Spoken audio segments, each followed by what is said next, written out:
FIBois 42 est l'interprofession de la filière bois sur le département de la Loire. Donc on fédère l'ensemble des professionnels de la filière de l'arbre jusqu'aux produits finis mis en œuvre dans le bâtiment ou en tant qu'énergie. On a aujourd'hui 150 adhérents. On a une mission principale qui est le développement économique de cette filière et ça passe par deux objectifs, le service aux adhérents et la promotion du matériau bois. Cette formation, ça fait quelques années qu'on la propose. Elle est intéressante pour nous parce qu'elle nous permet de répondre à ces deux objectifs. Le service aux adhérents dans le sens où ça permet de monter en compétence en fait, sur la construction performante.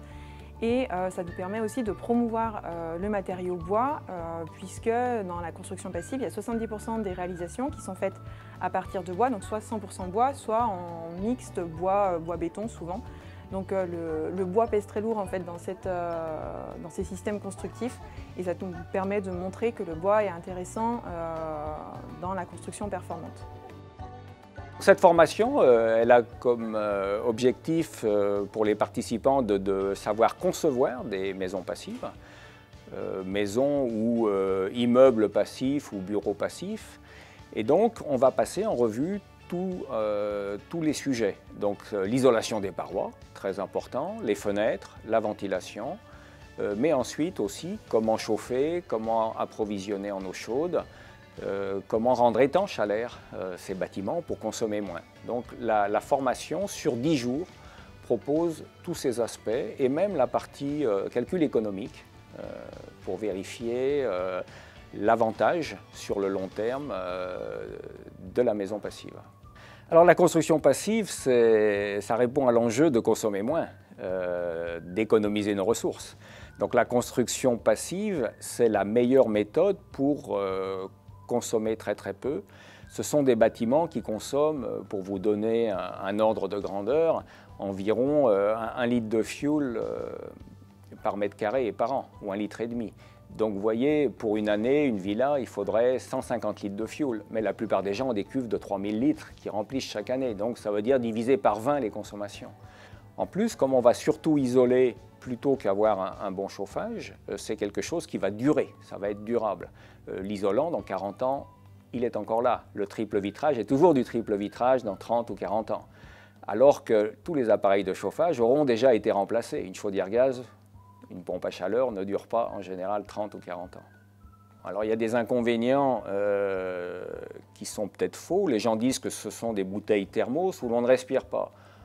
Pas du tout, puisqu'on va installer une ventilation et au contraire, on note souvent que la qualité de l'air est meilleure. Donc oui, on rend le bâtiment étanche pour que quand il y a du vent et du vent froid, on arrive encore à chauffer ou à dépenser très peu en chauffage, mais on contrôle la ventilation et on a un air de très bonne qualité.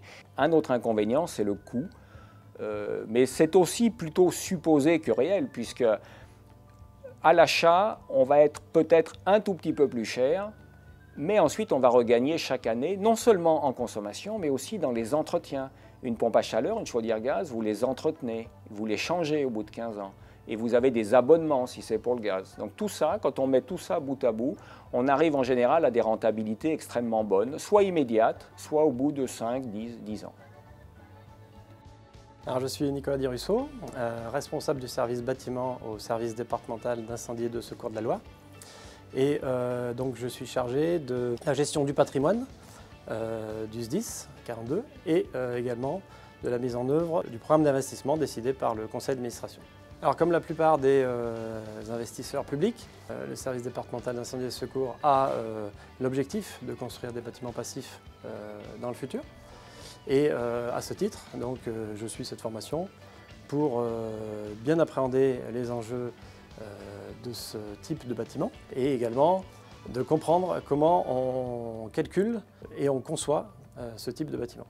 Alors, outre les constructions de bâtiments neufs, on va s'efforcer d'appliquer les principes du passif aux bâtiments existants et de cette manière à viser des performances améliorées pour tout le parc existant.